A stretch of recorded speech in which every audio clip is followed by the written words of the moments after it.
수다로 에너지 업 되는 시간, 박세미의 수다가 체질. 오늘 나에게 꽂힌 한마디로 시작합니다. 내칠순 때는 집에서 밥 먹자. 11월 6일 월요일 박세미의 수다가 체질 첫 곡은요, 블랙핑크의 마지막처럼 이었습니다. 안녕하세요. 저는 DJ를 맡은 희극인 인자 개그우먼 쌤디고요. 박쌤이라고 합니다. 보는 라디오 열려있고요. 고릴라로 보시면 보는 라디오에서 제가 직접 춤도 추고 노래도 부르고 소통도 하고, 그리고 오늘 머리 감은 제 얼굴도 볼 수 있고요. 그리고 부은 얼굴도 볼 수 있습니다. 예. 자, 오늘 오프닝은요, 청취자 짝짝이 18땡땡님에게 꽂힌 한마디를 소개해드렸습니다. 이런 사연이 덧붙여져 있었어요. 시어머니께서 곧 칠순이신데요, 며칠 전에 그러시더라고요. 그냥 집에서 먹자고. 저 그날부터 그 생각만 하면 땀이 삐질삐질 나는데 어쩌죠? 약간 이런 건가요? 집에서 먹으면 며느리들이 약간 준비해야 되고 음식해야 되고 막 이것 때문에 그러는 거죠? 요새 근데 굉장히 배달 음식도 잘 돼 있는데 그거 시켜 먹으면 혼나요? 제가 시어머니가 없어서 잘 모르겠는데 요새는 그래도 많이들 나가서 먹고 시켜 먹고 하더라고요. 이거 조금 어려운 문제긴 하는데 이완 셰프님도 그런 얘기 했잖아요. 맛있는 데 데려가는 방법도 박수채에서 얘기를 해주셨고, 그렇게 이제 알차게 구성이 되어 있다라고 이제 박수채 자랑을 한번 해봤습니다. 네. 아무튼 너무 스트레스 받으시겠다. 뭐 어쩌겠어요. 요리하라면 하고 시켜 먹자면 시켜 먹어야죠. 뭐 화낼 순 없잖아요. 그래서 이번에 한번 요리를 해보고, 아니면은 굉장히 요리를 못하는 거야. 소금을 좀 많이 넣던가. 그럼 나중에 안 시키지 않을까요? 아니면 나중에 야채라도 썰어야 되나? 그럴 수도 있겠네요. 자, 문자도 한번 보도록 하겠습니다. 5223님께서 아이고 어머님, 요즘 나가면 만난 게 얼마나 많은데 혹시 저한테 서운한 거 있으세요? 이렇게. 이건 좀 너무 세지 않아요? 혼날 것 같은데. 근데 이렇게 솔직하게 근데 요새 말하는 것도 나쁘지 않을 것 같아요. 그러다가 감정의 골만 더 깊어지지 않을까요? 몇 년이 지나면. 박유경님께서 저희도 곧 어머님 생신인데 필요한 거 없으시대요. 진짜 선물 안 해도 될까요? 아이고 큰일 날 소리 해야죠. 용돈이라도 지어드려야죠. 용돈을 지어드려야죠. 필요한 거 없다고 진짜 안 하는, 이거는 며느리뿐이 아니라 연인도 똑같아요. 필요한 거 없다고 진짜 안 하면은 그거 은근 신경 쓰여요. 예. 그러니까 그냥 용돈이라도 챙겨주시는 게 좋을 것 같습니다. 이윤주님께서 시켜먹는 음식 바라는 건 아닐 거예요. 알았어요. 진정들 하세요. 그래요. 시켜먹는 음식 바라는 거 아니에요? 제가 괜한 말 했네요. 시켜먹으면 얼마나 맛있는 게 많은데. 그리고 재료 사는 것보다 시켜먹는 게 요새는 돈이 더 안 들 수도 있거든요. 그리고 설거지, 청소 막 이런 것도 쉽고. 근데 뭐 어쩌겠어요. 저희 어머니도 시켜 먹거나 뭐 사 먹을 때 항상 음식을 드시면서 소금 이거는 약간 뭐가 많이 들어갔다 막 이렇게 하시거든요. 다 그런가 봐요. 어쩔 수 없어요. 자, 우리 김기원님께서 저희 엄마는 월세 그만 살고 자가에서 살고 싶다고 저한테 말씀하시네요. 근데 참 이런 말은 어머니께서 딱 귀에 꽂히게 말씀하시죠. 아이고 저기 누구네는 누가 뭐 엄마한테 집을 사줬다네, 누구 저기는 엄마한테 뭐 전세를 해줬대, 누구 저기는 엄마한테 용돈을 그렇게 준다네, 어쩌네 저렇네, 이렇게 하시잖아요. 맞아요. 근데 어쩔 수 없죠. 열심히 해서 근데 자가는 조금 세긴 하다. 최근에 저희 아버지도 자가에 대해서 물어보시긴 하시던데. 이거 다 참 고민이 다 사람 사는 게 똑같나 봐요. 고민이, 저는 라디오 하면서 너무 신기한 게 뭐냐면 제 고민인 게 정말 많거든요. 실제로 제 주변인들의 고민도 그렇고 사람 사는 게 다 똑같습니다. 이렇게 다 똑같으니까 나 혼자만 고민이다라고 생각하지 마시고 이렇게 우리 다 같이 같은 고민을 안고 살고 있다, 이렇게 생각하시면 될 것 같습니다. 자, 오프닝은 우리가 항상 일상에서 들었던 의미 있는 한마디로 시작하고 있거든요. 오늘 소개된 짝짝이님께 선물 보내드리고요. 오프닝에 소개될 나에게 꽂힌 한마디가 생각난 분들은요. 그리고 이렇게 같이 수다 떨고 놀고 싶은 우리 짝짝이 분들은요. 샵 1035 단문 50원, 장문은 100원이 드는 유료 문자 혹은 무료인 고릴라로 보내주시면 됩니다. 자, 그리고 오늘은 우리 김총기 정신건강학과 선생님 모셔볼 거거든요. 총기 있는 정신생활 함께 할 거고 이렇게 우리가 짝짝이 분들의 정신까지 신경을 쓰는 그런 라디오입니다. 네. 자, 일단 3부에 모셔볼 거니까요. 끝까지 함께 해주시면 너무 감사하겠습니다. 그럼 저희는 잠시 광고 듣고 올게요. 서준맘의 3부 고민 해결. 세상에 오늘은 또 뭘 해 먹을까요? 어머, 간단하게 3분 카레 따릉따릉.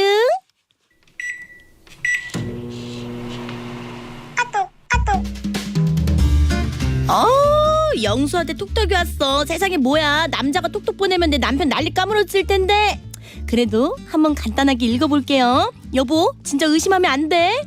자, 보자. 내가 얼마 전에 모쏠인 내 친구한테 아내 친구를 소개시켜줬는데 친구는 여자분에게 첫눈에 반했다고 말하는데 아내 친구는 싫다더라고. 어머머머, 친구는 그것도 모르고 잘되게 도와달라는데 어떡하지? 사실대로 말해야 할까? 근데 그 친구가 행복해하는 모습을 너무 오랜만에 봐서 고민이 되네. 어머머머, 이렇게 톡톡이 왔어요. 고민되겠다. 세상에 안 되겠어. 내가 이거 전화로 말해줘야겠어. 그래, 나야 서준맘. 아니 세상에, 너 그 무턱대고 이렇게 나한테 톡톡 보내면 내 남편 까무러쳐. 나중에는 그거 뭐냐 조용히 이렇게 보내면 안 돼, 알았어? 근데 고민이 있다고 하니까 내가 이거는 얘기해주려고 내가 전화를 했어. 아니 이거 솔직히 말해야 될 것 같아. 왜냐면은 나중에 이것도 모르다가 계속 친구가 막 연락 기다리고 막 이러다가 괜히 마음의 상처만 더 커지고 상상하면은 결혼 상상까지 다 해버린단 말이야. 사람이랑 그래. 마음에 들면은 결혼하고 애 낳고 나중엔 뭐 같이 관 속에 들어가는 것까지 막 상상을 한단다. 특히 모쏠들은 더 그래. 그러니까 얼른 이거 얘기를 해주는 거 나는 완전 추천이에요. 그렇게 그리고 또 아니면은 한 번만 더 기회를 달라고 빌어봐. 그 여자분에게. 그래가지고 둘이 살짝 한 번만 더 좋은 친구니까 만나보라고 얘기를 하는 방법도 있어요. 그렇게 해서 둘이 잘 안 되면 그때는 완전 포기인 거야. 내가 2가지 안을 줬어요. 아예 말을 하던가 아니면 한 번만 더 만나보라고 빌어보든가. 그 둘 중에 하나는 무조건 따릉따릉이에요. 알았지? 아유, 근데 참 중간에서 너무 애쓴다. 고생이 많아서 나 눈물 어머 세상에, 눈물 나오기도 전에 저게 됐다. 나 갈게. 사랑해요. I love you. 화이팅. 네, 성시경의 미소천사 듣고 왔습니다. 오늘 사연은요, 우리 청취자 짝짝이 닉네임 영수님의 사연이었습니다. 와, 진짜 너무 난감한 사연이어서 사실 제가 감히 어떻게 말씀드려야 될지 너무 어려워서 우리 문자로 한번 도움을 요청해 볼게요. 4820님, 소개팅 3번은 만나봐야죠 라고 쓰지만 애매하네. 뭐야, 도움 안 되잖아요. 이게 진짜 애매하죠. 왜냐면 사실 이게 양쪽 마음이 같아야지 되는 건데 한쪽 마음은 마음에 들어. 근데 또 착각을 하고 있어. 그잖아요. 이거 만약에 상대방이 나한테 마음에 안 든다는 거를 모르는 거잖아요, 지금. 와, 굉장히 난감할 것 같긴 한데 제가 봤을 땐 2-3번 만난다고 되는 건 아닌 것 같고요. 그리고 또 이것도 있어요. 모태솔로인데 이것까지 눈치를 못 챘다 하면은 살짝 눈치가 조금 느린 분일 수도 있어요. 사람마다 그런 눈치는 다르니까요. 그래서 약간 여자에 대해 잘 모르니까 더 그 마음을 모를 수도 있거든. 그러면 또 별로다? 그럼 매력이 없어 보인다? 그래서 나중에는 좀 본인의 매력을 좀 더 만들어서 하는 게 좋을 것 같은데, 어렵다. 우리 8882님께서 친구한테 솔직하게 말해야 해요. 요즘은 3번 만나면 사귀는 거래요. 에? 3번 만나면 사귀는, 그럼 제 남자친구가 162명 정도 되는 건가요? 근데 3번 정도 만났다는 거는 사실 마음에 드는 건 맞아요. 한 번 정도 더 만나보는 것까지는 긴가민가인데 3번을 만났다? 그거는 마음에 드는 건데 이거는 그게 아니잖아요. 그리고 본인의 사연도 아니고 친구의 이야기인 거잖아요. 저는 결정했습니다. 솔직히 말하는 걸 추천합니다. 대신 걔는 너 별로 싫어해가 아니라 근데 얘기가 없는 거 보면은 별 얘기가 없는 거 보면은 말이 없는 것 같은데 한번 연락을 한번 기다려봐. 뭐 이런 느낌으로 이렇게 흘려보는 게 어떨까요? 별 말이 없다. 약간 이런 느낌으로. 자, 여러분들도 언제든 편하게 친한 언니나 동생, 친구에게 털어놓듯이 요즘 가지고 있는 크고 작은 고민들을 보내주시면요. 서준맘이 해결해주고 그 뒤에 또 쌤디도 이렇게 의견을 보태고 우리 짝짝이 분들도 이렇게 막 얘기해 주니까요. 언제든 보내주세요. 당연히 원하면 익명 보장됩니다. 샵 1035 단문 50원, 장문 100원이 드는 유료 문자 혹은 무료인 고릴라로 보내주시면 돼요. 아니면 SBS 러브 FM 박세미의 수다가 체질 홈페이지로 들어오셔서 사연 주시면 소개된 분들께는요. 사연과 더불어 선물을 보내드려요. 선물 항시 많이 준비되어 있습니다. 언제든 드리니까요. 사연도 많이 보내주세요. 아니 근데 오늘 좀 이상하지 않아요? 제가 차 타고 오면서 밖에서 여러 분들이 우산이 다 뒤집어져 있더라고요. 우산의 모양이 그릇처럼 접시처럼 이렇게 돼 있더라고요. 지금 난리 났어요. 해가 떴다. 그리고 비가 엄청 내리는 거예요. 근데 오른쪽을 봤는데 쨍쨍한 거예요. 약간 하프앤하프라고 해야 되나? 하늘이 지금 난리가 났는데 해가 떴다 말았다가 비가 왔다가 그쳤다가 난리도 아닙니다. 정확히 한번 알아보기 위해서 기상청 우리 박희영 리포터님 불러보도록 할게요. 쌤디 백혜영이에요. 죄송해요. 네. 네, 거리마다 비에 젖은 낙엽으로 가득합니다. 이제 강한 비는 모두 지나갔고요. 오후에 대부분 비는 그치겠습니다. 다만 수도권으로는 내일 새벽까지 산발적으로 비가 내렸다 그치기를 반복하겠습니다. 여전히 강풍 대비는 철저히 하셔야겠습니다. 서울 등 전국에 강풍주의보가, 특히 강원 영동과 경기도 안산, 시흥, 김포에는 강풍경보가 내려졌습니다. 걷기 힘들 정도의 강한 바람인데다 시설물이 파손될 우려도 있는데요. 어린이와 노약자 등 야외 활동 자제하셔야겠고요. 내일 오전까지는 계속해서 바람이 강하게 불겠습니다. 오늘 한낮 기온은 서울 16도로 어제보다 4도 낮겠습니다. 찬바람에 퇴근길에는 더 추워지겠습니다. 따라서 서울, 경기, 강원도에는 이미 한파특보 발표됐고요. 내일 아침에는 서울 3도로 오늘보다 10도 이상 떨어지겠습니다. 날씨였습니다. 백혜영 리포터님 정말 감사합니다. 네.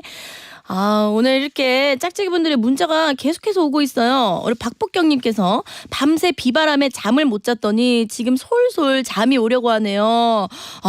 비바람 때문에 잠을 못 잤어요? 몰랐어요. 이 방법이 하나 있어요. 저 같은 경우에는 한쪽 귀에만 이어플러그를 꽂거든요. 양쪽 귀 꽂으면 다 안 들리니까. 그리고 반대쪽 귀 열려있는 귀는 베개에다가 딱 이렇게 묶고 자요. 그러면 어느 정도 소음이 차단되고 아예 차단되지 않아서 좀 위험하지도 않고 그래서 좀 굉장히 좋거든요. 그래서 그렇게 자는 거를 추천드립니다. 자, 그럼 저희는 이렇게 1부 마무리하고요. 2부 시작하면요. 세민의 약국 문 여는 거 알고 계시죠? 그럼 다들 기다려주세요. 따릉따릉.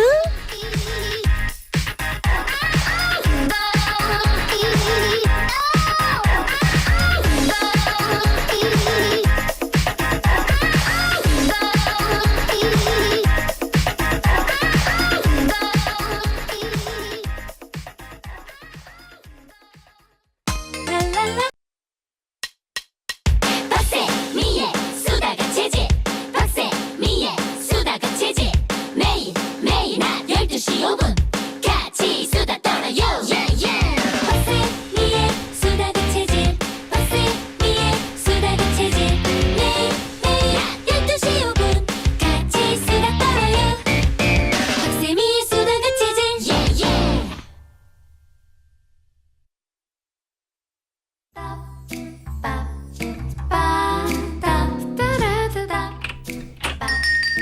낭낭. 혹시 여기가 세민의 약국인가요?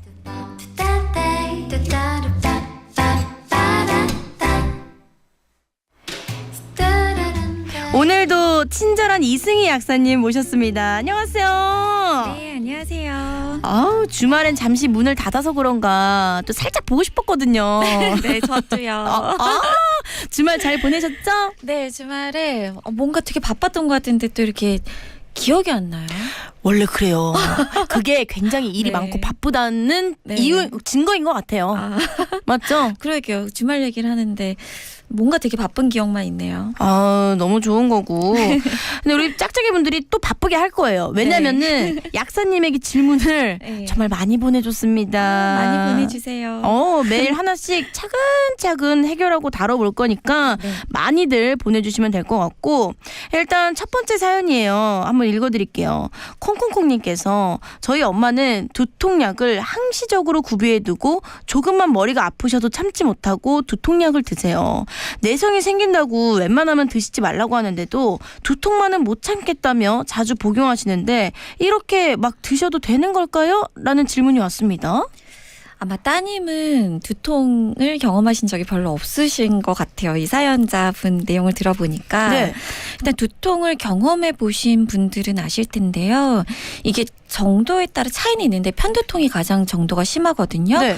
이게 정말 심하면 머리를 누가 그러니까 송곳으로 계속 찌르는 것 같은 이런 극심한 통증도 있고요. 진짜요? 네, 막 구역 구토하시는 분도 있고 심하면 실신하는 경우도 어머. 있다고 해요. 제가 아는 지인도 네. 실제로 그 편두통이 있는데 네. 우울증이 왔더라고요. 그 편두통이 너무 자주 심하게 와서. 맞아요. 이게 편두통이 짧게는 뭐 한 반나절 있다 가는 경우도 있는데 길게는 막 3일 정도까지 지속되는 경우도 있어요. 그러면 일상생활을 못 하잖아요. 맞아요. 그러니까 심리적으로 위축되고 언제 두통이 올까 두렵고 불안하고 그럴 수가 있거든요. 네. 그래서 이게 그냥 진통제 내성이 무서워서 참으려고 해도 참아지는 통증이 아닐 수 있어요. 그래서 이 어머님도 제가 잘은 모르겠지만 이게 조금만 머리가 아프셔도 못 참고 두통약을 드신다는 거는 이게 심각한 통증으로 가는 경험이 있으시지 않았을까 그런 생각이 드네요. 아니 그렇다고 그때마다 약을 매번 자주 이렇게 먹어도 되는 걸까요? 사실 그래도 안 되죠. 그래서 아이고. 문제예요. 그러니까 진통제를 너무 자주 드시는 것도 문제가 될 수 있는데요.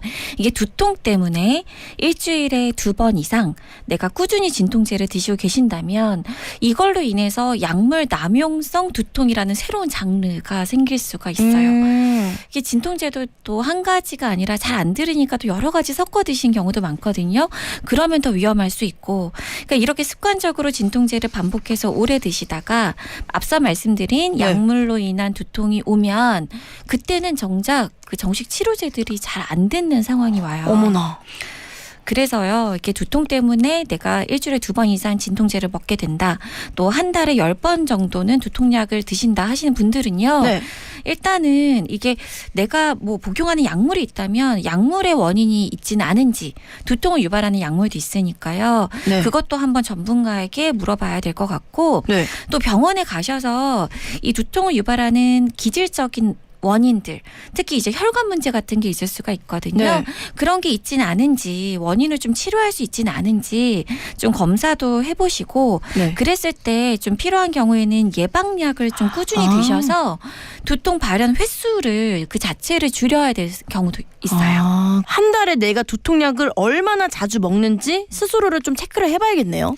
맞아요. 이게 그래서 두통약을 평소 자주 드시는 분들은요. 네. 두통 일기라는 걸 쓰는 게 굉장히 지금 도움이 될 수가 있어요. 그러니까 내가 언제 두통이 발생해서 어떤 진통제를 드셨는지는 기본이고요.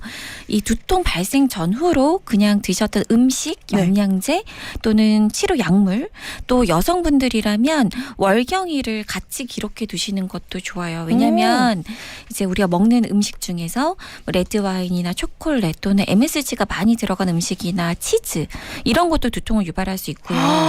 또는 뭐 약 중에서는 경구피임제나 네. 또는 뭐 혈압약, 위장약도 두통의 원인이 될 수가 있고 또 월경 주기와 관련해서 호르몬 변화도 두통의 원인이 될 수 있는데 사람마다 이게 원인으로 크게 작용하는 것들이 다 다르다 보니까 일기를 적다 보면은 나만의 패턴이 보이는 경우가 많아요. 또 이제 우리 커피 너무 자주 먹잖아요. 저요. 저도 커피 너무 좋아하는데 커피를 즐겨 드시는 분들 중에 두통이 없으면 괜찮은데요. 네. 내가 커피를 좋아하는데 두통이 계속된다. 네. 일단 커피를 끊으셔야 돼요. 아이고. 디카페인도 안 돼요. 이 얘기 듣고 많은 분들이 무너지겠네요. 네, 일단 근데 머리가 아프면 너무 고생하잖아요. 맞아요. 이게 카페인 섭취를 많이 하게 되면 혈관이 수축해요. 근데 그렇게 되면은 두통약도 잘 듣지 않고 이게 만성이 되면은 두통을 악화시키기도 하거든요. 근데 카페인도 카페인인데 우리가 너무 바쁘고 스트레스에 또 잠도 잘 못 자고 그러면 몸이 계속 긴장된 상태로 살잖아요. 그러면 혈관도 긴장하는 게 자꾸 수축하게 되거든요. 그러니까 그런 것들이 두통을 악화시킬 수 있으니까 우리가 평상시 생활 습관도 좀 되돌아볼 필요가 있습니다. 그럼 그런 경우 있잖아요. 예를 들어서 나 지금 피곤해가지고 두통이 네. 좀 있는 것 같은데 네. 그래서 괜히 이제 피곤하면은 먹는 게 커피 네. 해서 커피를 그렇게 먹는 경우가 있어요. 머리가 아파서. 네. 근데 그게 원인이 될 수도 있었네요. 사실은 우리가 진통제 약국에서 파는 진통제에 카페인이 들어간 진통제들이 있어요. 왜냐하면 카페인이 진통제 효과를 좀 올려줘요. 어쩐지 커피 마시면 힘이 나는 것 같고 네. 그게 약간 어느 정도 일리는 있네요. 그래요. 맞아요. 그리고 편두통약의 기전이라는 것도 카페인과 어느 정도 유사해요. 대신 카페인보다 굉장히 강한 이제 강도인 거죠.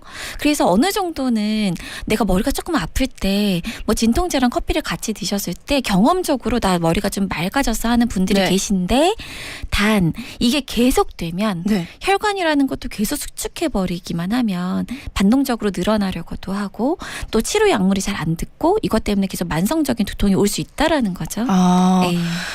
두통을 사실 조금 가볍게 생각하는 경향이 있는데 네. 아니면 그 큰 두통을 경험해보지 못한 저 같은 사람들은요. 네. 뭐 그렇게 아플까라고 하는데 조금 좀 생각 좀 많이 해보게 되네요. 네, 맞아요. 굉장히 있으신 분들은 너무나 힘드시고 네. 그러다 보니까 평상시에 카페인 줄이면서 두통을 이렇게 쓰시고 또 보다 이완된 생활을 하시도록 노력해 보시면 좋을 것 같습니다. 네, 여러분들도 약사님께 궁금한 게 있다면요. 샵 1035 단문 50원, 장문 100원이 드는 유료 문자 혹은 무료인 고릴라로 보내주시면 됩니다. 친절한 약사님과 함께하는 세민의 약국은요. 내일도 오픈합니다.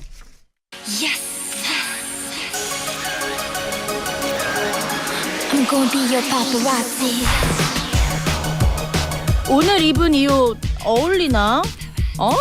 내 주방 정도면 괜찮은 거 아니야? 싶은 순간들이 있죠. 제가 여러분들의 파파라치가 되어드립니다. 의상, 주방, 책상, 점심, 저녁, 아침 등등 여러분들의 모든 것을 점검해드려요. 오늘의 파파라치.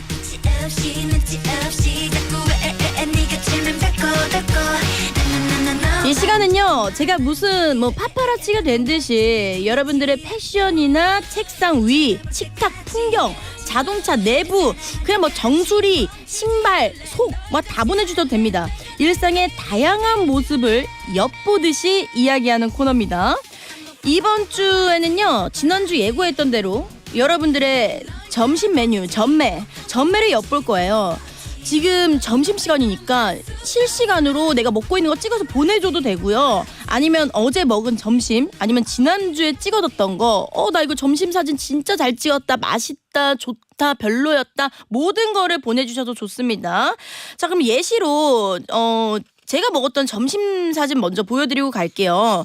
자, 이건데 구석에 살짝 소주잔 좀 지워주시죠. 사실 이른 술을 했습니다, 주말에. 이게 어떤 거냐면요, 소고기인데요. 지금 보는 라디오로 못 보고 듣고 계시는 청취자분들을 위해서 설명을 드리자면요, 저는 고기를 저렇게 잘게 조사서 먹어요. 만약에 고기가 저게 딱 한 점 크기거든요. 그거를 4개로 자른 거예요. 4등분으로. 왜 그러냐면요, 고기 한 입 먹을 거를 4입 먹을 수 있거든요. 이게 저만의 다이어트 유지 비법입니다. 이런 거 잘 안 푸는데 제가 이렇게 점심 메뉴 사진을 보여드리면서 이렇게 또 꿀팁도 드린다, 약간 이런 겁니다. 자, 여러분들도 이렇게 문자번호 샵 1035로 사진 보내주시면 되고요. 사진 전송은 100원 유료 문자입니다. 근데 고릴라로는요, 사진 전송이 안 돼요. 그래서 꼭 문자로 참여해 주시면 너무 감사드립니다. 사진은요, 보라에 띄어서 다 같이 볼 거니까요, 방송에 소개된 분들께는 커피 쿠폰 보내드릴게요. 그럼 사진 기다리는 동안 노래 원더걸스의 Be My Baby 듣고 오도록 하겠습니다. Please be my baby. 아, 노래 진짜 너무 좋다. 자, 그럼 파파라치 사진들 많이 도착해 있는데요. 보라에 한번 딱 띄워서 다 같이 파파라치가 되어보도록 하겠습니다. 당신들이 먹은 점심. 제가 파파라치가 되어 정확히 얘기해 드릴게요. 자, 5079님께서요. 저는 아점으로 김치찜을 배달시켜 먹었는데요. 이 집이 진짜 맛나서 밥통 놓고 먹었네요. 어머! 자, 지금 밥통을 한 소째 먹었습니다. 지금 봤을 때는 혼자 드신 것 같은데 참고로 탄수화물을 굉장히 좋아합니다. 왜냐? 김치찜은 많이 남았는데 밥통에 밥은 다 사라졌거든요. 정말 정확히 살찌시는 분들의 특징이죠. 탄수화물을 많이 먹는다. 밥을 많이 드신다. 근데 밥이 얼마큼 남아 있었는데 저렇게 밥통에 밥이 다 사라졌을까요? 그리고 김치찜을 보니까 약간 돼지고기 김치찜인 것 같아요. 양념만 봐도 진짜 맛있겠다. 아니 무슨 맛인지 너무 궁금해요. 문자로 가게 이름만 좀 보내줘요. 어딘지 좀 우리도 가서 시켜 먹게. 와, 진짜 맛있겠다. 약간 체인이면 근데 침 넘어간다. 너무 맛있겠다. 와, 이 진짜 김치찜은 너무 간편하고 좋은 게 다른 반찬 필요 없이 저는 딱 밥이랑 김치찜만 있으면 딱 좋잖아요.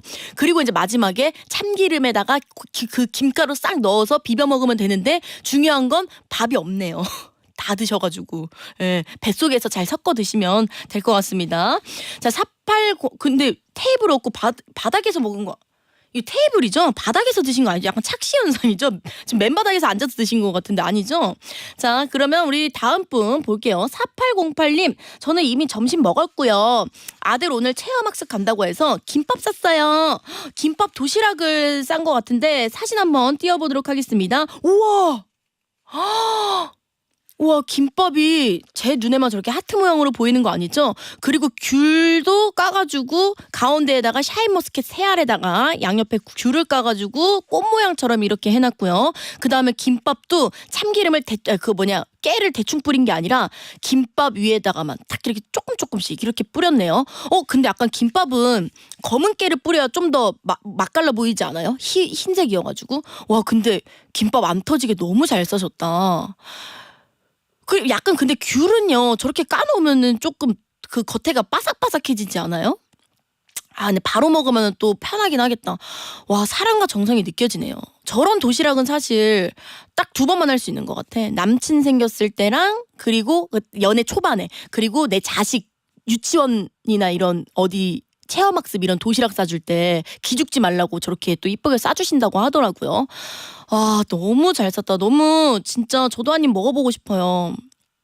자, 그럼 그 다음 분 볼게요. 5947님께서 어제 이웃 언니가 제사라고 나무를 줘서 바지락 캔 거랑 수수밥이랑 먹으려고요. 만나겠죠? 우와.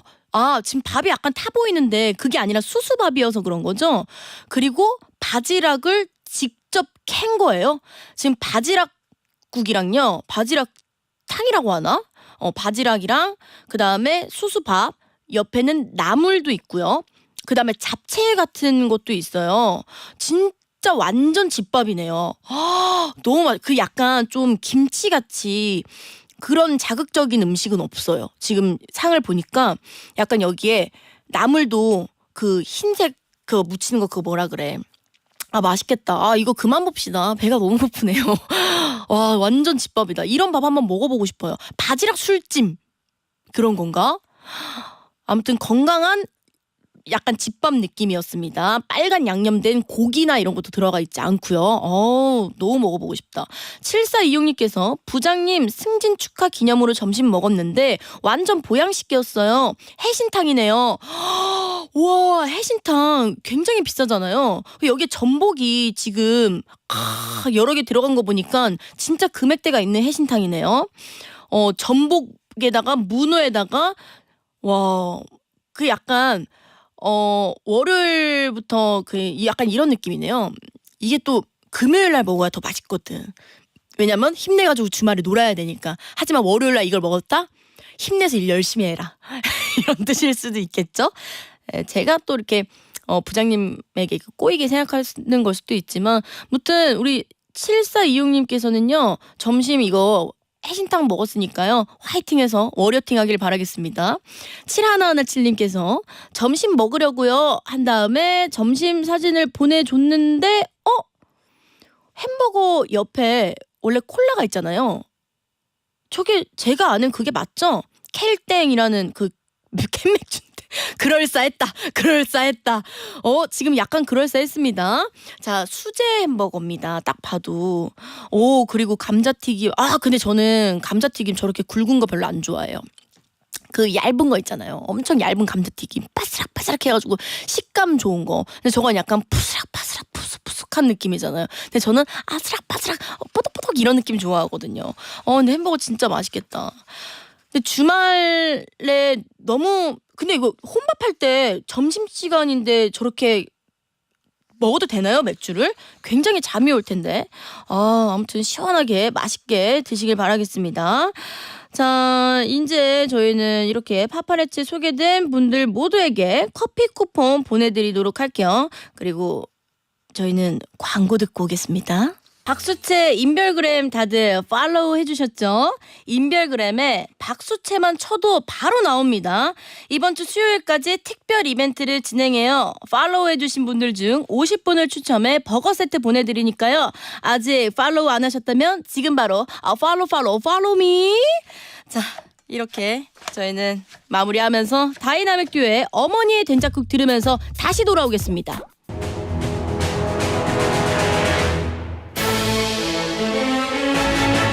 Ladies and gentlemen, let me introduce the rookie DJ of SBS Love FM. She is the best, my bad, and very gorgeous and smart DJ. 박세미, 폼미쳤어요. 백상예술대상 nominated, always amazing. You're listening, Baksemi Show Make Some Noise.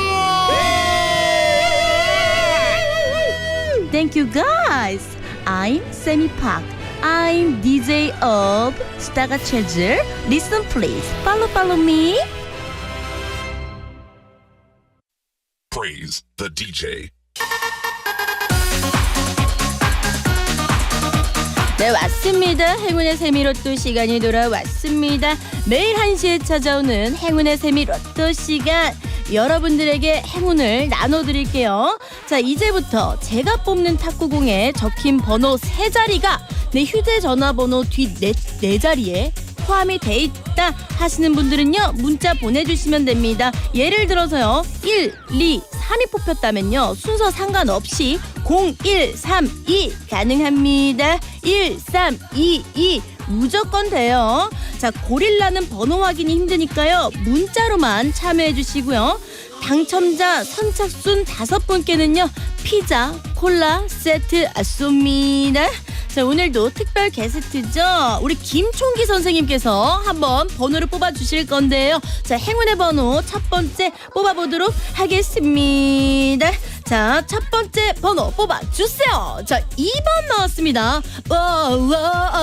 자, 그 다음 두 번째 뽑겠습니다. 행운의 번호 2번 나왔고요. 자, 두 번째 3번 나왔습니다. 자, 그 다음 마지막 세 번째 뽑을게요. 2,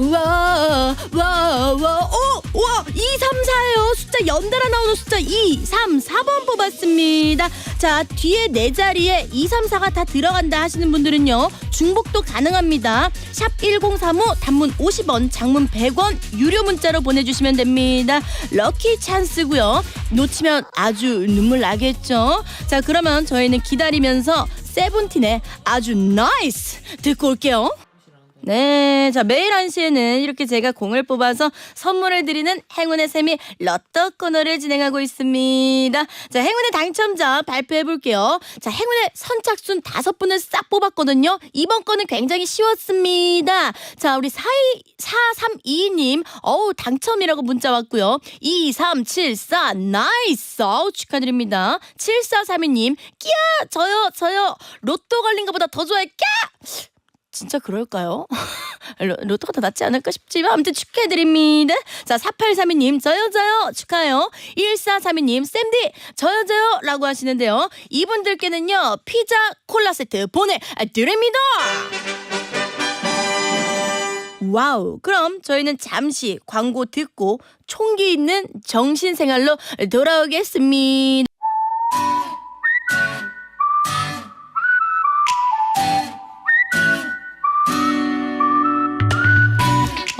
진짜 쟤 왜 저래? 주변 곳곳에 숨어있는 빌런들로부터 짜증 상처받는 분들. 이 남자 전화 또 꺼져 있어. 또 잠수야. 건강하지 못한 연애에 스트레스 받는 분들, 꼬여버린 여러분들의 마음을 사르르르르르 어루만져 드립니다. 총기 있는 정신생활.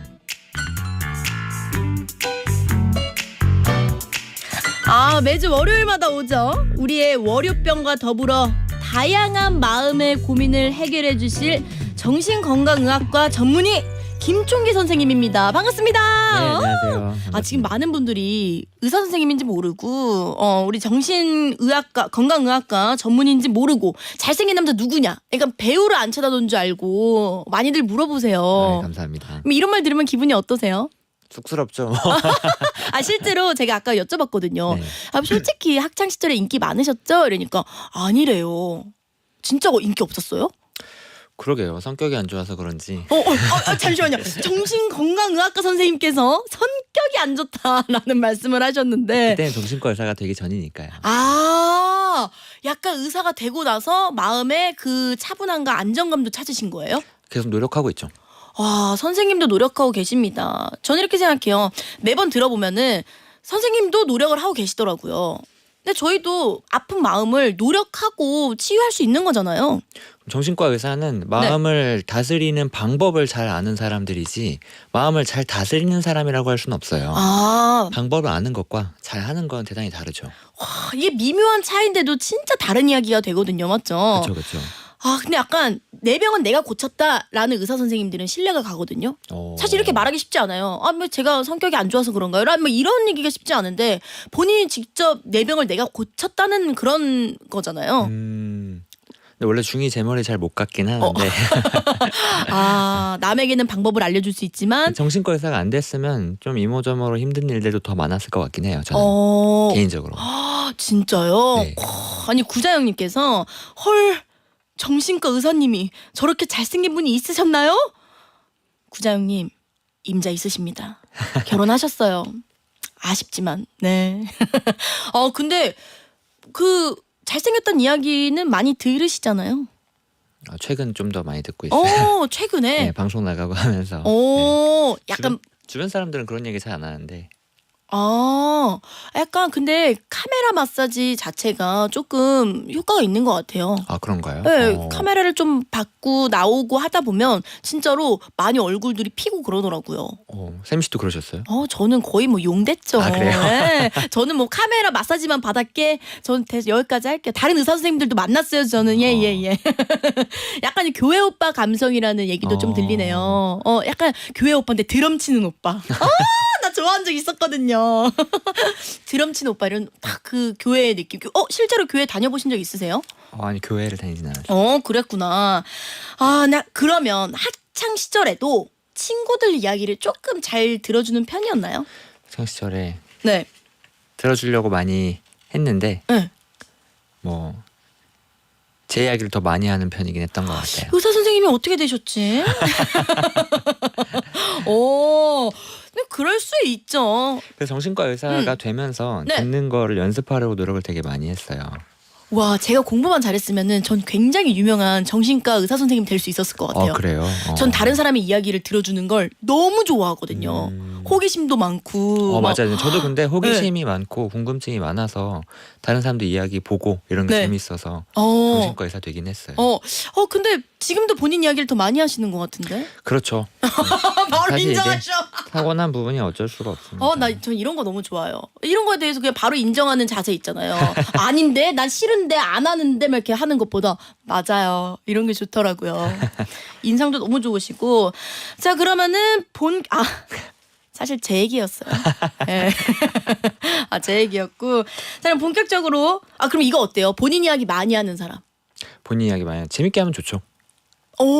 그래 저는 약간 재밌게 하거든요. 제 이야기를. 맞아요. 나 오다가 강아지 똥을 밟았잖아. 이 이야기도 저는 내가 걸어오다가 막 발을 2걸음을 걸었다. 근데 세상에 발이 안 떨어지는 거야. 어떻게? 발에 개똥 있었잖아. 막 이런 느낌으로 맛있잖아요. 말이. 토크를 타고 나셨네. 맞죠? 인정받았잖아요. 의사 선생님한테. 지금 앞에서도 거봐 지금 자기 얘기만 하고 있네라고 하는데 네, 저 그러려고 라디오 했습니다. 제 얘기만 하려고. 아무도 제 말 끊지 못하게요.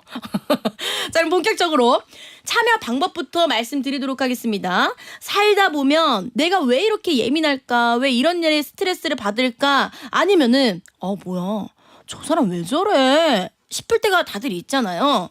각종 그런 고민들을 저희에게 보내주시면 되는데 문자번호 샵 1035 단문 50원 장문 100원의 유료 문자 아니면 무료인 고릴라로 보내주시면 됩니다. 그리고 원하시면 익명이라고 꼭 적어주세요. 그럼 우리 총기 선생님께서요 따뜻하게 얼을 만져주시고 때론 냉정한 조언도 해주십니다. 얼을 만져주지만은 않아요. 자, 그럼 미리 도착한 사연부터 읽어볼게요. 익명 요청해 주셨거든요. 왜 그래? 님의 사연입니다.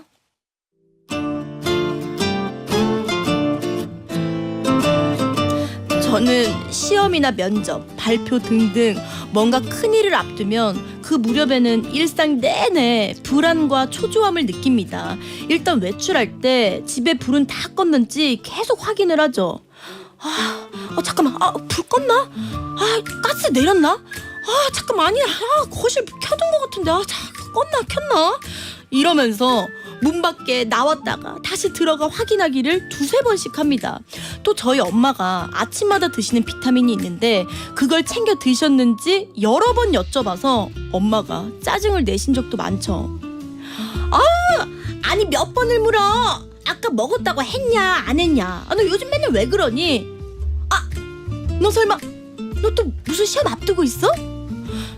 제가 워낙 자주 그러니까 엄마는 제가 좀 초조한 듯 보이면 바로 눈치를 채실 정도라니까요. 평소에 저는 오히려 무덤덤한 성격에 그리 예민한 스타일이 아닌데 왜 큰일을 앞두고서는 꼭 그렇게 바뀌는지 모르겠어요. 저 자신도 이런 제가 너무 낯설어서 어색하고 가끔은 짜증도 납니다. 안 그러려고 무척 애쓰는데 어느새 저도 모르게 그러고 있더라고요.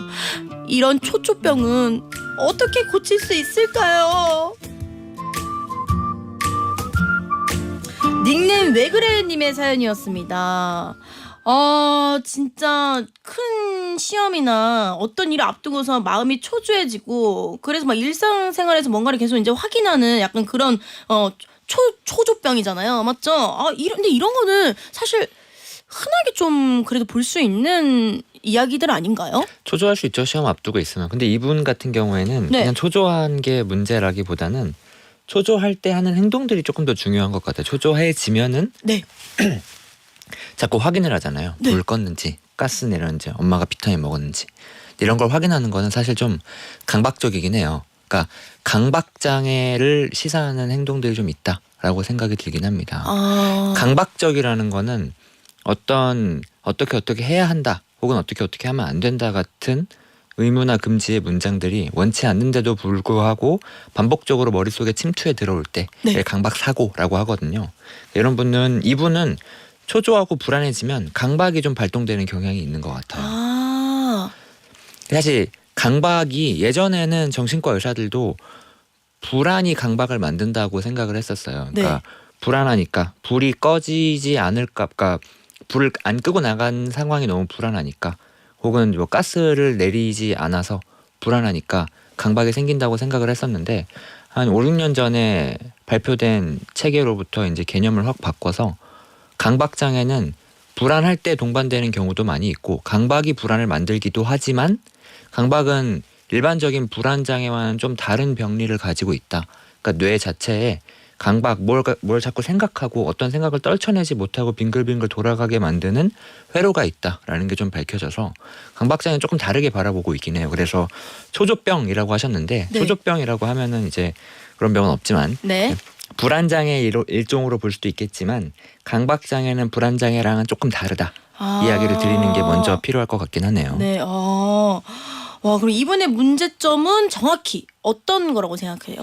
그러니까 불안해질 때마다 강박이 드러나는 게 문제죠. 강박증이 생기면 내가 불을 분명히 껐다는 걸 네. 기억하면서도 찝찝한 거예요. 혹은 내가 가스를 아까 잠근 것 같은데 안 잠궜나 그 생각을 떨쳐내기가 어려워서 한 번 더 가서 확인을 해야 되는 거죠. 그러니까 네. 굳이 이거를 가서 확인하지 않아도 된다는 걸 알면서 그걸 확인하지 않으면 그 자꾸 머릿속에서 떨쳐낼 수 없는 확인해야 한다는 생각이 너무 찝찝하니까 네. 자꾸 그걸 하게 되는 거거든요.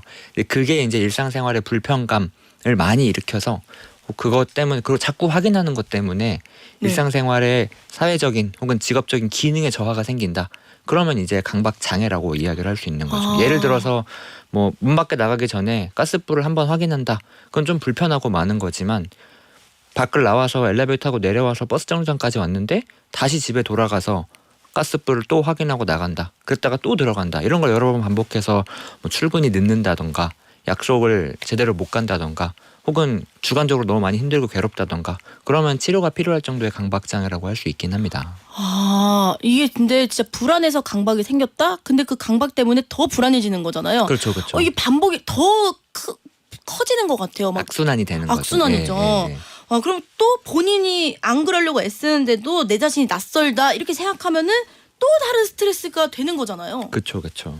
그러니까 강박장애는 기본적으로 뇌 회로 안에 무언가 잘못되었다 혹은 뭔가 좀 수정해야 한다는 찝찝함 그 뭔가 틀어진 것을 감지하는 부분이 있거든요. 네. 근데 그 부분을 포함한 회로가 일반적인 회로보다 빙글빙글 계속해서 돌아가도록 만들어진 거예요. 그래서 아까 이야기 드린 것처럼 강력하게 정말 일상생활에 저하를 일으키고 있다라고 네. 한다면 약물 치료가 좀 필요할 수도 있어요. 약물 치료. 네. 그 항우울제 같은 약물들을 네. 보통 많이 쓰는데 항우울제가 단순하게 우울감을 가라앉혀 주기만 하는 약이 아니고 불안의 역치를 많이 높여주기도 하고 조금 더 직접적으로는 아까 이야기한 그 강박 생각을 떨쳐내지 못하도록 만드는 그 회로 자체를 좀 약화시켜주는 효과가 있기 때문에 강박장애 항우울제를 많이 사용합니다. 실제로 효과도 많이 있고요. 그럼 그런 경우 있잖아요. 일종의 약간 뭐 선입견이기도 한데 병원을 가서 약을 처방받아서 약을 먹는다라는 거에 조금 무섭거나 좀 거부감을 느끼시는 분들이 있잖아요. 너무 많죠. 네. 그래서 그런 분들을 위한 약간 해결 방법은 없을까요? 그런 분들이라고 해서 약을 먹어야 하는데 안 먹는 건 현명하지 않다고 생각하긴 하고요. 네. 근데 이제 선입견에 대해서는 이야기를 하자면 한도 끝도 없긴 하지만 기본적으로 안전한 약이긴 하고 네. 근데 약물 치료가 필요한 정도는 아니다. 혹은 이제 약을 먹고 있다 하더라도 약만으로 모든 게 다 해결되는 건 아니니까 맞죠. 네, 기본적으로는 그 머릿속에 떠오르는 이 생각이 네. 강박 사고일 뿐이다라는 것을 스스로 좀 알아차리는 게 먼저 더 필요해요. 강박 사고일 뿐이다. 네, 그리고 그렇게 막 초조하고 불안해질 때에는 네. 내가 지금 어떤 것을 기대하고 있는가를 좀 먼저 생각해 보긴 해야 됩니다. 특히 이제 이분 같은 경우에는 시험을 앞두고 있을 때 불안해지는 거잖아요. 네.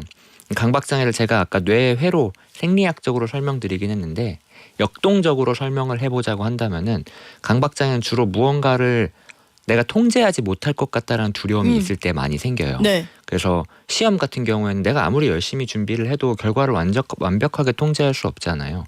그러면은 내가 뭔가를 통제할 수 없다는 통제감 상실에 대한 불안이 네. 생기고 그거를 해결하기 위해서 통제할 수 있는 가스불을 잠근다던가 네. 불을 끌 수 있는 이런 통제할 수 있는 다른 걸로 그 통제감 상실의 불안을 해소하고자 강박이 생겨난다라고 할 수도 있죠. 예를 들어서 운동선수들이 징크스 같은 게 많이 있는 것도 네. 비슷한 맥락이라고 볼 수 있긴 해요. 운동선수들이 경기 결과를 통제할 수 없잖아요. 네. 아무리 열심히 연습을 해도.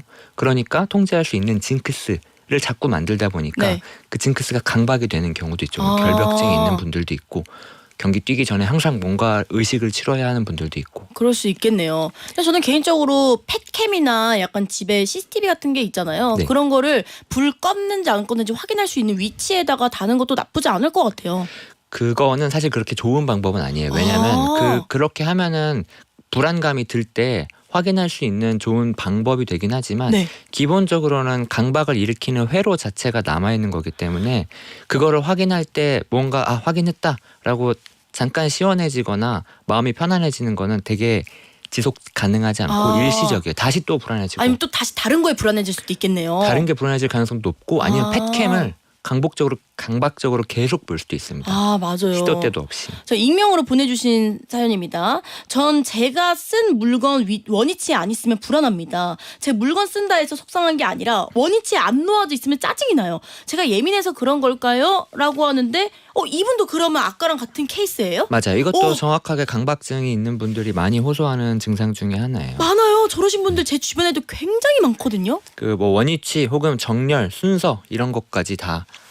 근데 이제 기본적으로 다 약을 먹어야 하는 건 아니니까 네. 아까 이야기한 것처럼 그럼 내가 어떤 것을 기대할 수 있어야 하는가?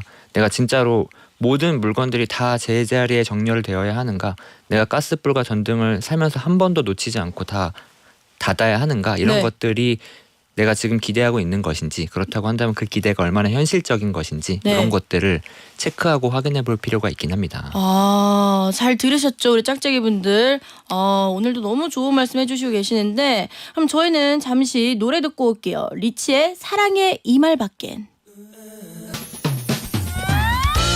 따뜻한 후의 햇살 같은 널 매일 너와 함께 떠나고 싶어 파란 하늘만큼 두근거리는 하루마저 수다걸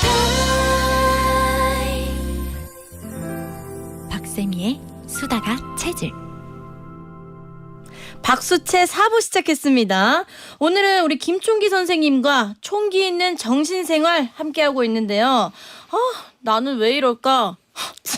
쟤는 진짜 왜 저래? 싶은 고민이 들 때 이 코너에 사연을 보내주시면 됩니다. 우리 사연 먼저 한번 소개 한번 해볼게요.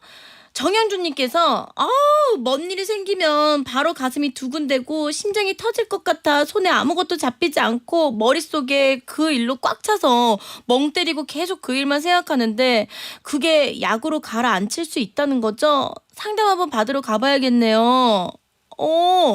아까 3부에서요. 강박증이 심하면 약으로도 치료가 가능하다라는 말씀을 살짝 해주셨잖아요.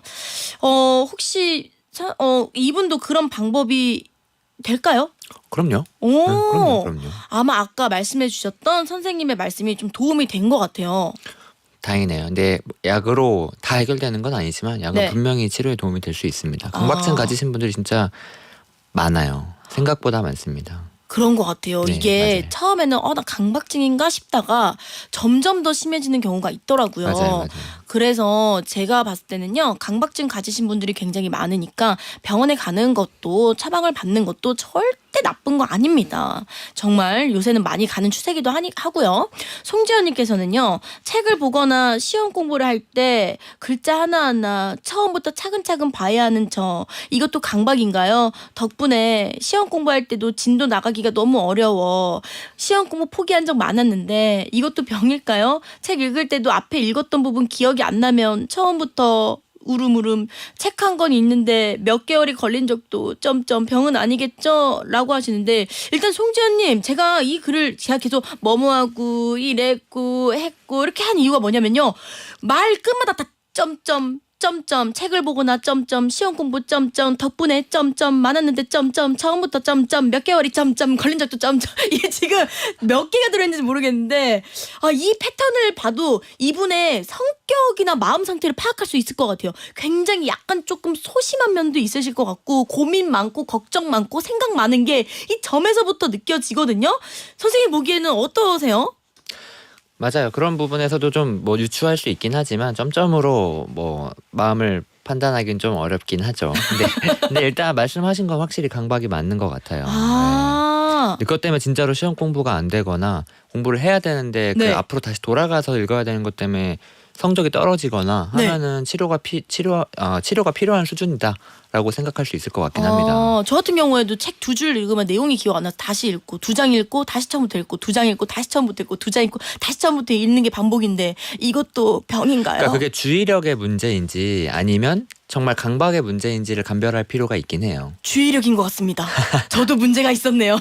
근데 모든 사람은 사실 조그마든 크든 마음의 병은 갖고 있다고 저는 생각하거든요. 그럼요. 근데 이게 정말 과하고 심하고 내가 고민이 될 정도다. 그러면은 진짜 병원을 가서 정확한 진단을 받아보시는 것도 너무 추천드립니다. 맞아요. 검사를 한번 받아볼 수 있죠. 맞아요. 자, 그러면 저는 4부에 사랑 고민을 한번 소개해 볼 건데요.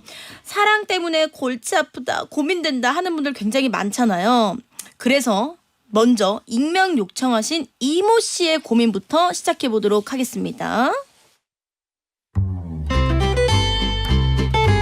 제 남자친구는 저보다 2살이 어립니다. 지인의 결혼식 피로 현장에서 우연히 같은 테이블에 앉았고 그렇게 알게 되어 사귄 지 3개월쯤 됐는데요. 저희는 성격도 잘 맞고 다 좋은데 그는 다른 사람들 앞에서 오빠라고 부르길 원하더라고요. 이유를 물었더니 이런 대답을 했어요. 나는 여동생도 없고 이제까지 사귄 사람들도 그렇고 어쩌다 보니 한 번도 오빠 소리를 못 들어봤는데 그게 참 기분이 좋더라고. 그리고 내가 자기보다 연하니까 더 남자답고 싶고 뭐 그런 마음이랄까? 이렇게 처음엔 그 이유도 좀 귀여워서 그러겠노라 약속했는데요. 막상 남들이랑 같이 만나는 자리에서 오빠! 라고 하는 게 너무 어색하더라고요. 그래서 둘이 있을 때처럼 그의 이름을 불렀더니 무척 정색하면서 화를 내더라고요. 나이가 어리다는 이유로 애인한테 동생 취급받는 것이 너무 싫다면서요. 솔직히 제가 사귀는 동안 그를 동생 취급한 적은 없는 것 같거든요.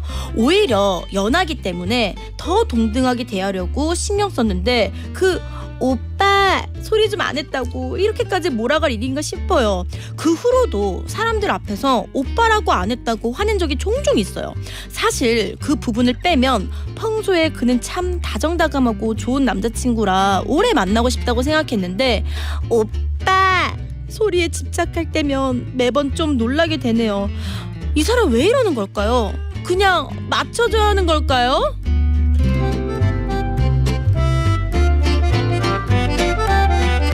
네, 이모 씨의 사연이었습니다. 2살 어린 남자친구가 오빠라고 불러달라고 하는데 진짜 이건 그냥이 아니라 안 하면은 정색하고 막 이런다는 거잖아요. 근데 이게 지금 보면은 사람들 앞에서 오빠를 원하는 거면 사실 자기가 오빠가 듣고 싶은 게 아니라 보여주기식 아니에요? 그러게요. 그거는 좀 신기하네요. 이거는 제가 봤을 때는 지금 남들 앞에서 나는 연하의 여친을 만나가지고 막 나한테 애교도 부리고 이런다 이거를 원하는 것 같은데 사실 연하나 동갑 남친이 오빠 소리 좀 듣고 싶다고 말하는 경우는 종종 있는데 남들 유독 어떻게 생각하세요? 아 이거 너무 어려운데요? 근데 오빠 소리를 듣고 싶을 수는 있어. 사람들은 다 각자 취향이 있으니까 네. 관계에서 뭐 그런 약속은 누구나 얼마든지 할 수 있는 건데 다른 사람들 앞에서도 그렇게 해달라 부탁할 수 있다고 생각하긴 합니다. 근데 이제 왜 그러는지가 이제 오빠 소리를 못 들어봐서 그게 기분 좋다 이렇게 이야기했는데 그럼 둘이 있을 때 오빠라고 하면 되긴 하잖아요. 네, 다른 사람들 그러니까요. 앞에 있을 때 그렇게 해달라고 하면은 뭐 글쎄요. 이분은 다른 사람들이 지금 실제 여자친구가 연한지 연상인지 모르는 사람들일 때를 이야기하는 거겠죠. 설마. 그러니까 속였네요. 주변 지인들에게도. 그러니까 그러면 그거를 속이는 거죠. 맞죠. 같이 거짓말을 좀 쳐줘라고 부탁하는 건데 뭐 그것도 마찬가지로 부탁할 수 있긴 한데 그게 저는 지금 이 사연자분이 이모 씨가 납득하고 계신 건지는 잘 모르겠어요. 그걸 납득하지 못하시니까 네. 그 사연을 내신 것 같은데 남자친구는 어쨌든 다른 사람들한테 같이 거짓말을 좀 쳐달라고 부탁을 하는 입장이면 네. 납득을 좀 충분히 시켜줘야 하지 않을까요? 와 그리고 이런 게 걸렸을 때 정말 민망하거든요. 그러니까요. 사람들한테 오빠 했는데 나중에 몇 살이에요? 물어봤는데 왜 근데 오빠라고 해요? 그러면 얼마나 바보 같아. 네. 그니까 나는 하기 싫었지만 일단 했잖아 오빠라고. 네, 그럼 네. 같이 이렇게 거짓말하는 걸로 보일 거 아니에요. 너무 민망할 것 같은데 지금 문자도 많이 왔습니다. 우리 4314님께서 저는 반대로 6살 연하 남친이 있는데 자꾸 누나라고 부르라고 합니다. 자기가 연하 여친이 있는데 자꾸 누나라고 부르라고 합니다. 자기가 모성애가 넘쳐서 누나 소리 들으면 사랑이 느껴진대요. 이건 어떤 심리일까요? 와 6살 연하 연친이 자꾸 누나라고 이건 어떻게 생각할까요?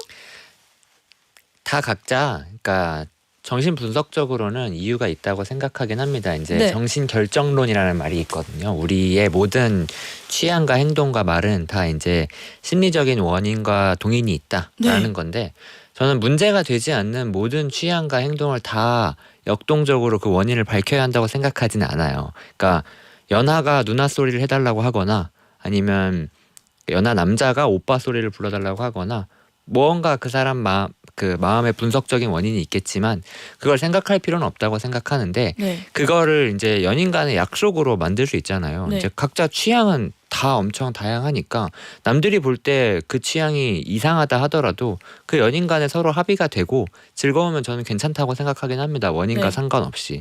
그래서 원인을 생각하고 싶다라는 거는 내가 저 취향을 함께 맞추고 약속을 맞추는 게 동의가 안 된다는 거잖아요. 네. 그래서 저는 중요한 거는 그거를 부탁하는 사람이 좀 더 설득을 잘 해야 한다고 생각해요. 그거를 그냥 그렇게 해줘라고 하면 사실 강요가 되는 거잖아요. 맞아요. 가요인데 앞뒤도 하나도 안 맞잖아요. 나는 오빠 소리 듣는 게 좋아. 근데 둘만 있을 때가 아니라 사람들 앞에 있을 때 그럼 정확히 난 사람들한테 나는 내가 오빠이고 싶어 이렇게라도 얘기했으면은 납득이라도 될 텐데. 그러니까 저는 지금 그래서 이모 씨의 문제도 이모 씨께서는 그 남자친구가 왜 나한테 오빠라고 불러달라고 하는지 이해를 못하겠다. 저게 남자친구가 어떤 문제가 있어서 그런 건가? 자꾸 이쪽으로 빠져들기 시작하시는 것 같은데 네. 전 그러면 그게 조금 걱정된다고 생각합니다. 그게 문제가 아니라 남자친구가 자신한테 무언가를 부탁하면서 그 이유와 과정을 충분하게 납득시켜주지 않았다. 네. 거기에 포인트를 두어야 한다고 생각해요. 그 내용이 무엇이 되었건. 맞아요. 그러니까 오빠라고 불러달라는 걸 부탁한 거든 뭐 야라고 불러달라고 부탁한 거든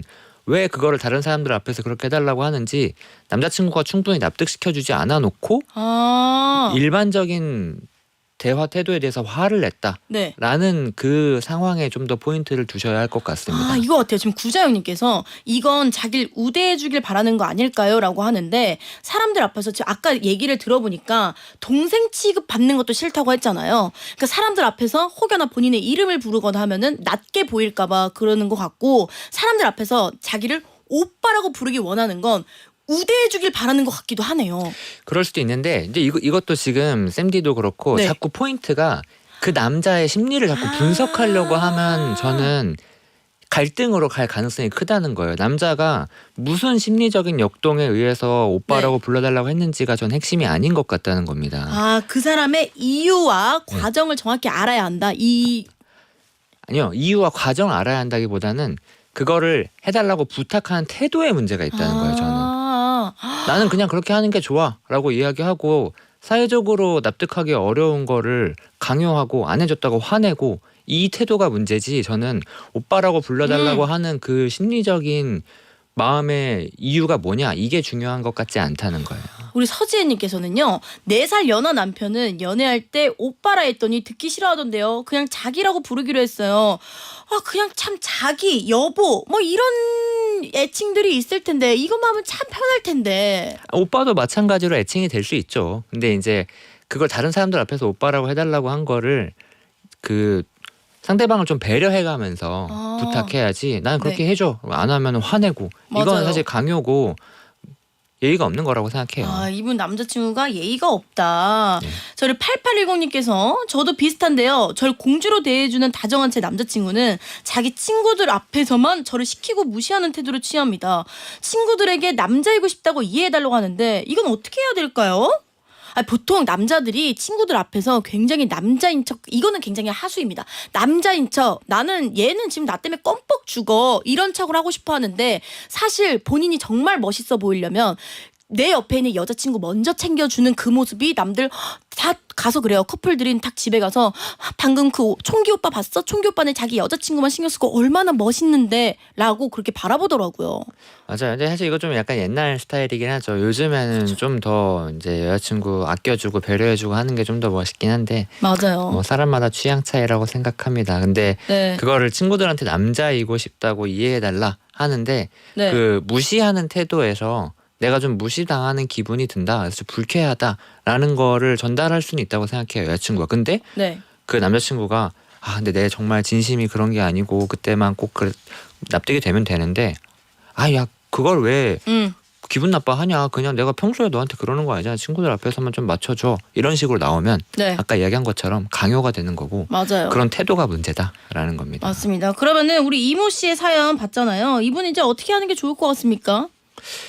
그러니까 이분도 오빠 소리를 다른 사람들 앞에서 그렇게 해달라고 하는 이유가 나는 솔직히 잘 납득이 안 된다. 너가 오빠 소리가 좋다고 하면은 둘이 있을 때 오빠라고 부르는 건 충분히 가능한데 네. 다른 사람들 앞에서 우리가 나이 차이가 어떻게 되는지 모르는 상황에서 오빠라고 하는 게 나는 이해도 안 되고 좀 불편하다. 네. 그럼에도 내가 불편함에도 불구하고 이거를 부탁하는 게 어떤 이유인지 모르겠다라고 이야기를 하고 그걸 남자친구가 자신을 설득시키지 않는데도 불구하고 계속 그렇게 강요한다고 한다면은 저는 둘이 의사소통하는 방법에 대해서 진지하게 한번 이야기를 해볼 필요가 있다고 다시 생각해요. 이야기를 자 우리 이모 씨 듣고 계신다면은 방금 우리 총기 쌤이 얘기한 거 잘 들으셨죠? 자 그렇게 하시면 되고요.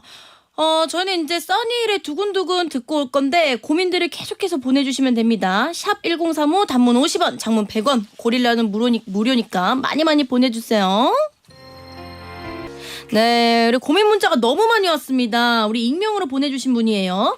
아내는 하루 종일 제게 전화를 해서 별 필요 없는 수다를 떨어요. 보통 하루에 15번 전화를 해서 장사하는데 지장이 있을 정도입니다. 잠시도 저랑 수다를 떨지 않음 허전하다네요. 제가 너무 힘들어요. 라고 익명으로 보내주셨는데 일단은요 12시부터 2시까지는 제가 책임질게요. 그러니까 박수채를 알려주시면은 제가 그 시간에 수다를 떨어드리는데 나머지 시간은 이제 어쩌냔 말이야. 그거 어떻게 해야 되죠? 그러게요. 12시부터 2시까지는 해결을 해주시겠네요. 네. 근데 15번 전화를 한다. 이거는 장사하는데 지장이 있다는 게 좀 걱정되긴 합니다. 네. 이게 기능에 저하를 일으키고 있다는 거긴 하니까. 네. 사실은 그러니까 잘 모르지만 그렇게까지 계속 남편이 지장이 있다는 걸 알고 힘들어하는 걸 알면서도 전화를 해야 되는 거는 사실 허전하다라고 말씀하셨지만 뭔가 좀 불안한 거라고 생각합니다. 저는 뭔가 불안하다고 한다면은 전 남편분이 이거를 분명히 해결을 해야 한다고 생각하는데 해결하는 과정에서 아내분이 집에서 있거나 뭐 일을 하실 수도 있지만 뭐 그렇게 계속 전화를 하는 과정에서 자기랑 연락이 되고 있지 않을 때 좀 불안해하고 힘들어한다는 것을 좀 먼저 공감해 주어야 남편분이 힘들다라는 것을 조금 더 긍정적으로 해결해 나갈 수 있지 않을까 생각하긴 해요. 제가 봤을 때는 계속 이렇게 통화하는 거 보면은 집에만 있을 확률이 조금 있을 것 같거든요. 아니면 혼자 조용히 일을 하거나 집에서 뭐 일을 하거나.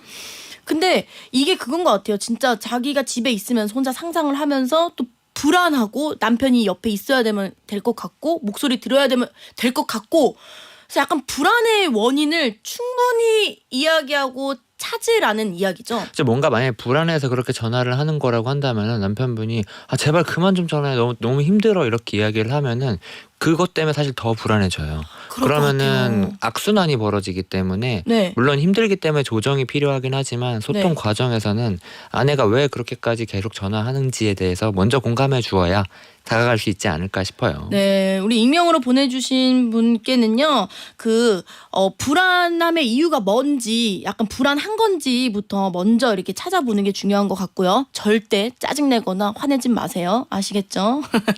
자, 이제 김총기 선생님과 인사할 시간이 됐어요. 오늘 어떠셨어요? 오늘 너무 재미있었습니다. 항상 시간이 아쉽네요. 맞아요. 시간이 아쉬워서 항상 준비하신 것도 다 채하지 못하고 이렇게 보내드리게 되는데 저 어차피 또 만날 거니까요. 그럼요. 네, 그럼 저희 김총기 쌤 보내드리면서 광고 듣고 오겠습니다. 네, 이제 저도 인사드리도록 하겠습니다. 바람 많이 불어요. 조심하세요. 오늘 하루도 월요팅입니다. 박쌤의 수다가 체질 오늘 끝곡이죠. 이수영의 휠릴리 들으면서 저는 갈게요. 내일 우리 또 수다 떨어요.